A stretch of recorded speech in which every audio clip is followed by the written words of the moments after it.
every one of us must be aware of an important issue that we all might have witnessed at some point of life, that is, spread of fake news.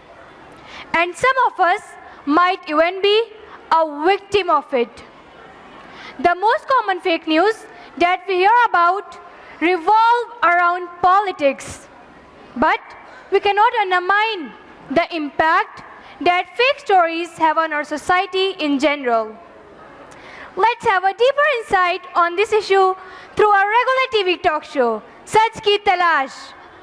Please welcome on the stage Fahma bin Ali, Adib Ahmed, Mohammad Fazan and Nabil Samdani to present an interesting, informative and awakening TV talk show, Sach Ki Talash.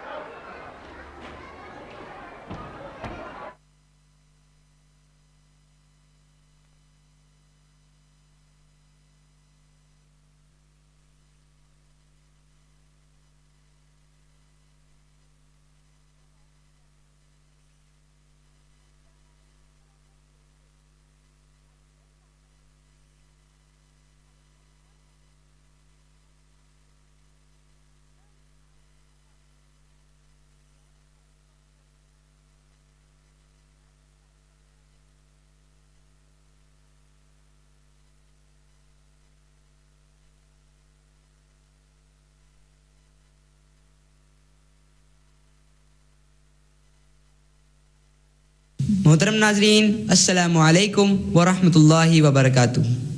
मैं मोहम्मद फ़ाहमा बिन अली आपके favourite show सच की तलाश के साथ एक बार फिर हाजिर खिदमत हूँ। जैसा कि आप सब जानते हैं कि हम इस शो में मुख्तलिफ मौज़ूआत पर गुफ्तगू करके सच का पता लगाने की कोशिश करते हैं, लेकिन आज पहली बार हम झूठ को जानने और समाज पर पड़ने वाले असर की बात करेंगे।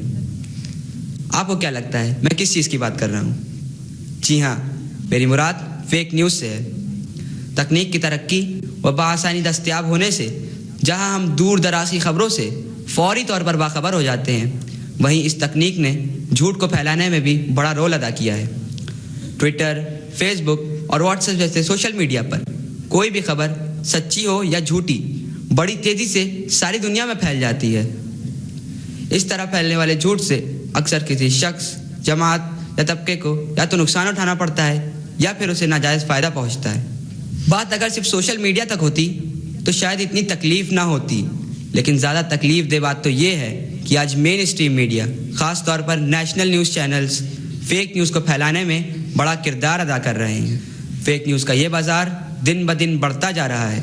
सोशल मीडिया व मेन स्ट्रीम मीडिया पर फैलाए जाने वाले झूठ का मकसद अक्सर किसी शख्स, जमात या तबके की बदनामी और उसकी किरदार कुशी करना होता है, जिसका लाजमी नतीजा समाज में नफरत, अदावत और अफरा तफरी के तौर पर हमारे सामने आता है।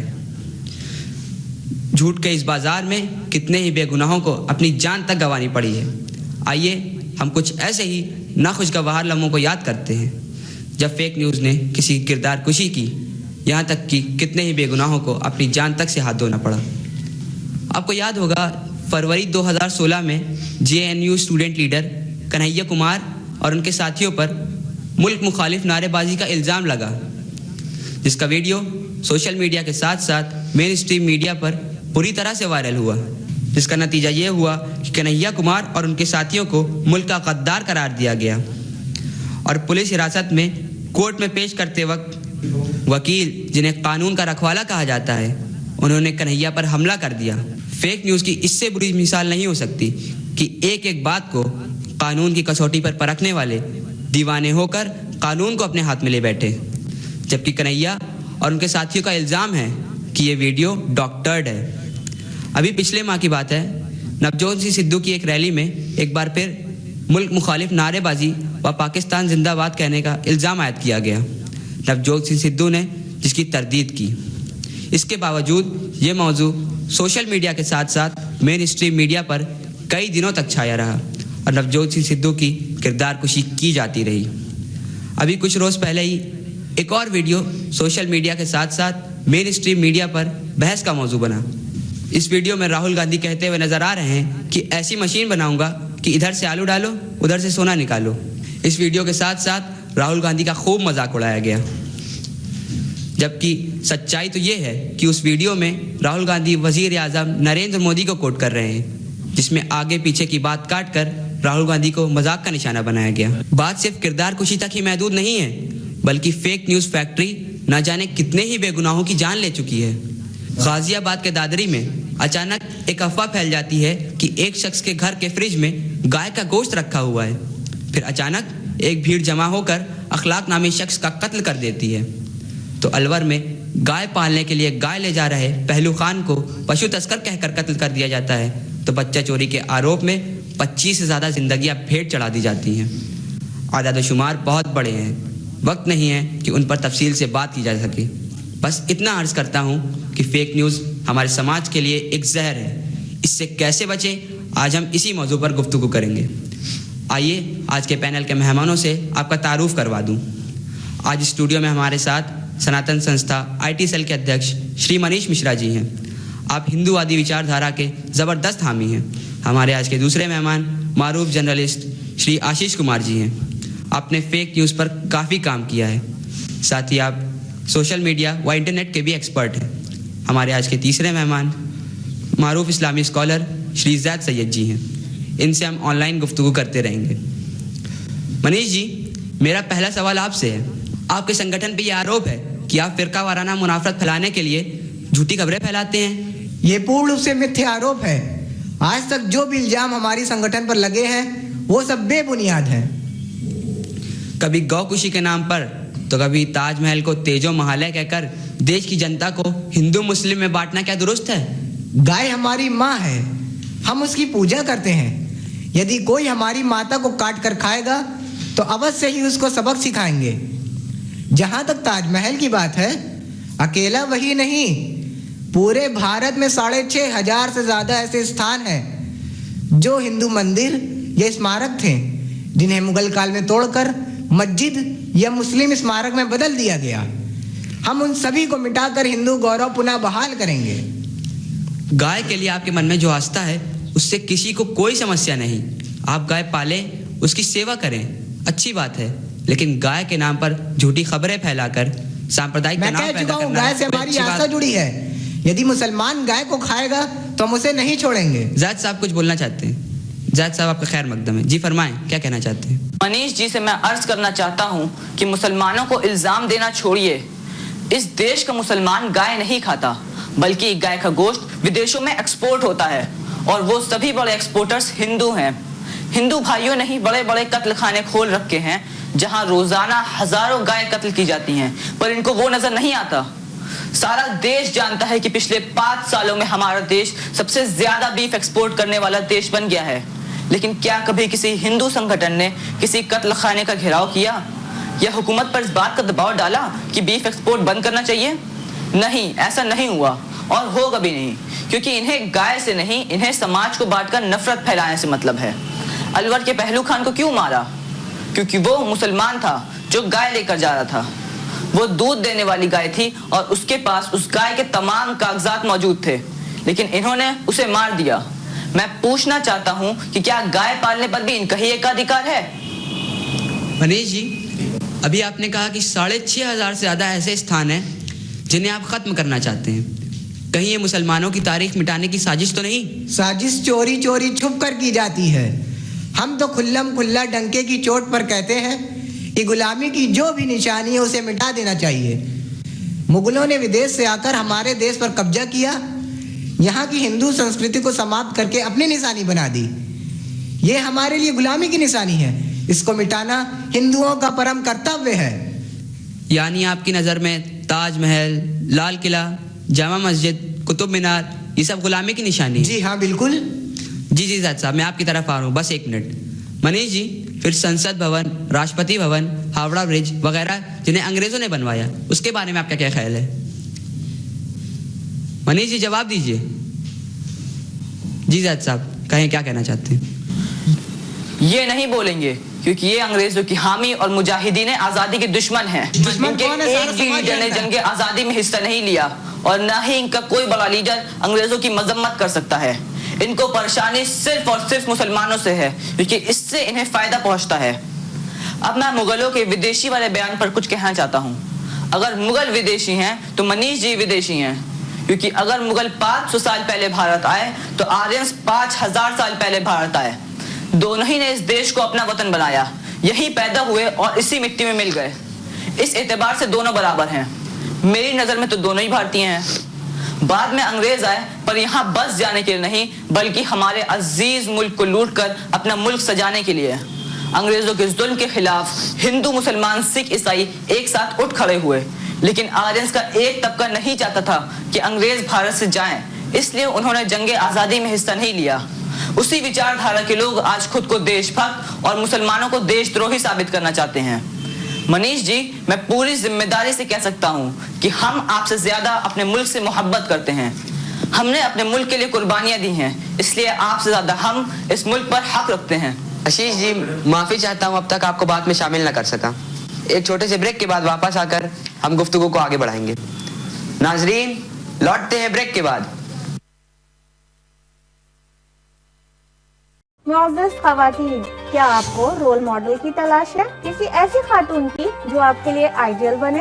क्या आपको मालूम है हज़रत आयशा रज़ियल्लाहु ताला अन्हा 2210 अहादीस की राविया हैं और उन्होंने 88 उलमा को तालीम दी। She was scholar of scholars. क्या आप इस बात से वाकिफ हैं? हज़रत खदीजा रज़ियल्लाहु ताला अन्हा एक ताजिरा खातून थी और उन्होंने अपनी सारी दौलत अपने शोहर के लिए और दीन इस्लाम की सरबुलंदी में निछावर कर दी। और क्या आपको मालूम है कि हज़रत फातिमा रज़ियल्लाहु ताला अन्हा सैयदुन निसा अहले जन्नत थी, यानी तमाम जन्नती औरतों की सरदार। ज्यादा जानने के लिए और अपना रोल मॉडल सुनने के लिए मेरे साथ ज्वाइन कीजिए सीरते सहाबिया, जुमेरात, जुमा और सनीचर दोपहर 2 बजे और रात 9:30 बजे सिर्फ तहजीब टीवी पर एयरटेल के 624 नंबर चैनल पर देख सकते हैं।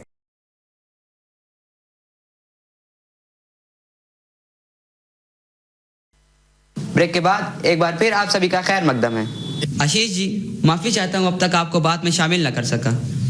अखलाक के कत्ल से लेकर इंस्पेक्टर सुबोध कुमार के कत्ल तक आप फेक न्यूज को किस नजर से देखते हैं? सबसे पहले तो आपका बहुत बहुत धन्यवाद कि आपने मुझे इस मंच पर आमंत्रित किया। देखिए, फेक न्यूज हमारे समाज का एक अभिन्न अंग है। किसी न किसी सूरत में ये हमेशा हमारे समाज में मौजूद रही है। अफवाह हमेशा फैलती रही है और उनसे बड़े नुकसान भी होते रहे हैं। लेकिन आज फेक न्यूज़ को सोशल मीडिया जैसा एक साधन मिल गया है जिससे यह कम समय में दूर दूर तक फैल जाती है। क्या आप फेक न्यूज़ की तारीख पर मुख्तसर में रोशनी डालेंगे? फेक न्यूज़ का विधिवत इतिहास बयान कर पाना संभव नहीं है। एक महाशय ने तो यहाँ तक कह दिया है कि फेक न्यूज़ महाभारत काल में मौजूद थी।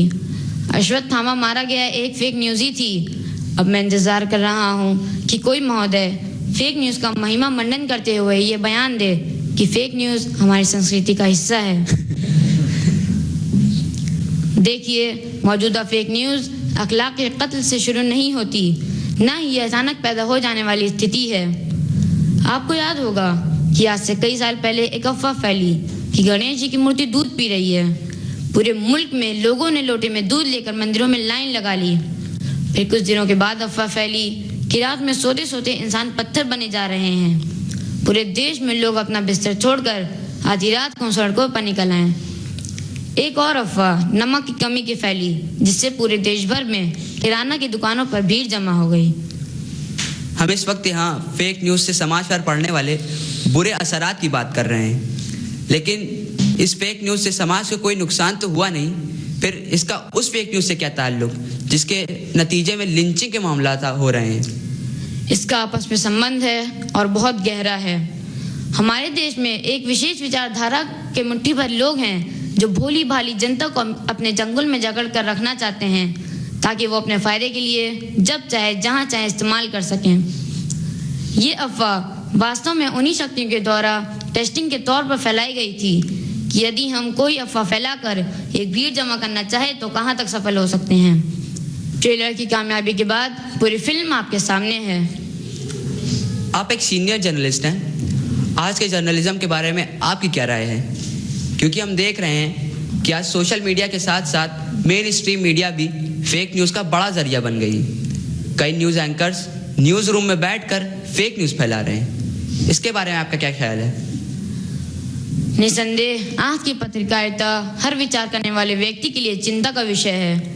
मुझे शर्म आती है कि मेरे पेशे से जुड़े कुछ लोग अपना ईमान बेचकर विशेष विचारधारा को बढ़ावा देने के लिए सच झूठ कुछ भी सोचे समझे बिना या फिर जानबूझकर अफवाहें फैला रहे हैं। फिर भी मैं मायूस नहीं हूँ, क्योंकि इस घोर अंधकार में भी रोशनी की कई किरणें नजर आ रही हैं। जहाँ मेन स्ट्रीम मीडिया में कई पत्रकार हैं जिन्होंने अपनी आत्मा नहीं बेची, वहीं आज इंटरनेट पर भी ऐसे अनेक पत्रकार हैं जो पत्रकारिता की लाज बचाए हुए हैं। आपको नहीं लगता कि फेक न्यूज़ का असल टारगेट मुसलमान है?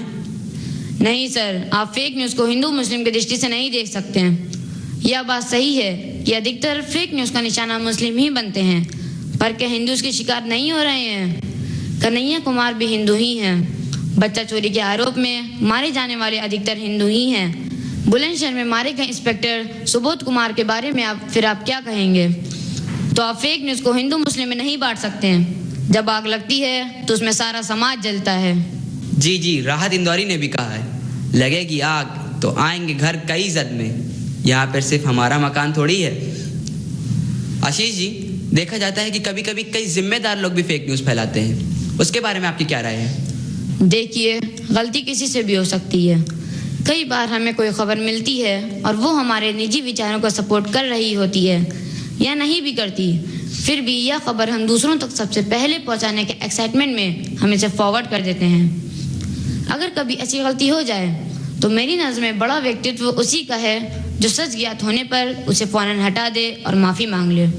लेकिन आमतौर पर लोग ऐसा करते नहीं। आपकी बात किसी हद तक दुरुस्त है, क्योंकि हम कोई बात कह देते हैं तो उसमें पीछे हटने में हमारा अहंकार सामने आ जाता है। लेकिन ऐसा नहीं है कि सब ऐसा ही करते हैं। प्रतीक सिन्हा जो ऑल्ट न्यूज़ नामक पोर्टल चलाते हैं, इस पोर्टल का काम ही फेक न्यूज़ को आइडेंटिफाई करना है। उनसे भी एक गलत वीडियो शेयर हो गया, लेकिन बाद में मालूम हुआ कि वो आउट ऑफ कॉन्टेक्स्ट था। उन्होंने वो वीडियो तुरंत डिलीट किया और लोगों से क्षमा याचना की।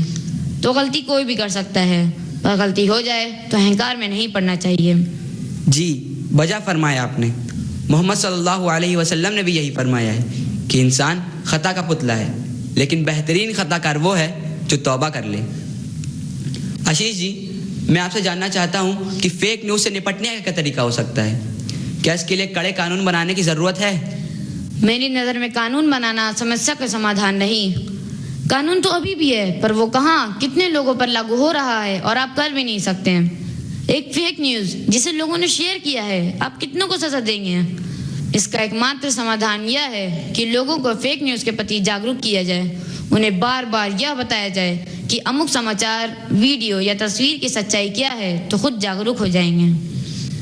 आपको क्या लगता है, गोदी मीडिया ऐसा करेगी? बिकाऊ मीडिया के इस दौर में भी बड़ी संख्या में ऐसे लोग मौजूद हैं जो सच बोलने की हिम्मत रखते हैं, लाख धमकी के बाद भी ईमानदारी छोड़ने को तैयार नहीं। ऐसे लोगों में आज रवीश जी का नाम सबसे ऊपर रख सकते हैं। इनके अलावा पुण्य प्रसून वाजपेयी और अभिसार शर्मा ने नौकरी छोड़ देना कबूल कर लिया, पर अपनी आत्मा नहीं बेची। इनके अलावा और भी लोग हैं जो विभिन्न माध्यमों से झूठ के इस तूफान से टकरा रहे हैं। अकेले रवीश कुमार क्या कर पाएंगे? पुण्य प्रसून वाजपेयी और अभिसार शर्मा को तो चैनल ही छोड़ना पड़ा। हालांकि इनके अलावा विनोद दुआ जैसे लोग भी हैं, लेकिन जब इन्हें कोई प्लेटफॉर्म ही नहीं मिलेगा तो ये क्या कर पाएंगे? निसंदेह कॉरपोरेट मीडिया बिक चुका है, लेकिन हमें मायूस होने की आवश्यकता नहीं है। सोशल मीडिया जो फेक न्यूज़ का सबसे बड़ा माध्यम बना हुआ है, वही सच्चाई लोगों तक पहुंचाने का माध्यम बन सकता है। बस आवश्यकता है तो लोगों को इस विषय में जागरूक करने की। मनीष जी, वक्त कम है, बहुत कम लफ्जों में आप फेक न्यूज़ के बारे में आखिरी बात क्या कहेंगे? ये हिंदुओं का देश है। हिंदू संस्कृति को स्थापित करने के लिए हमें जो भी रास्ता अपनाना पड़े हम अपनाएंगे। प्यार और जंग में सब जायज है। जैद साहब, आपकी राय? कुरान हमें हुक्म देता है सूरह हुजरात सूरह नंबर 49 आयत नंबर 6 में कि अगर कोई फासिक तुम्हारे पास कोई खबर लेकर आए तो उसकी तहकीक कर लिया करो। कहीं ऐसा ना हो कि तुम किसी गिरोह को नुकसान पहुंचा बैठो और फिर अपने की पर शर्मिंदा हो। किसी भी खबर को आगे पहुंचाने से पहले उसकी सच्चाई जानना हमारी दीनी जिम्मेदारी है। एक बात और, हमारे यहाँ प्यार और जंग में सब जायज नहीं, बल्कि प्यार और जंग के भी उसूल तय कर दिए गए हैं। आशीष जी? मेरी देशवासियों से अपील है कि किसी भी खबर, वीडियो या तस्वीर को आगे भेजने से पहले यह वेरीफाई कर लें कि वह सही है।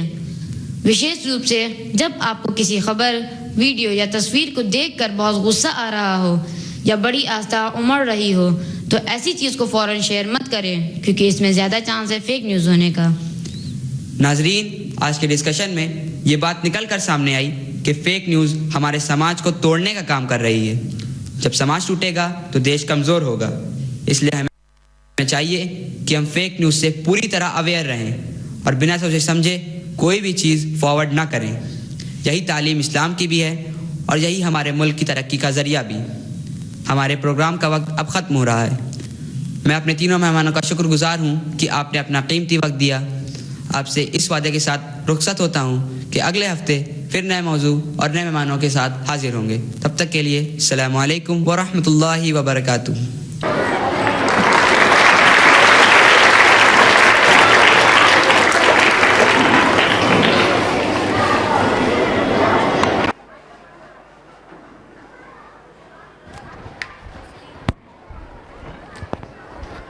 Jazakumullah khair, brothers.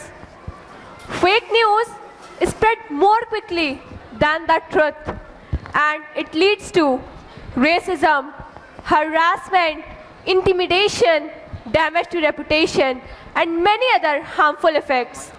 Thus, people and media should be responsible and mature enough and think twice before spreading such news. And as Muslims, it is our duty to verify and filter what we receive before sharing it.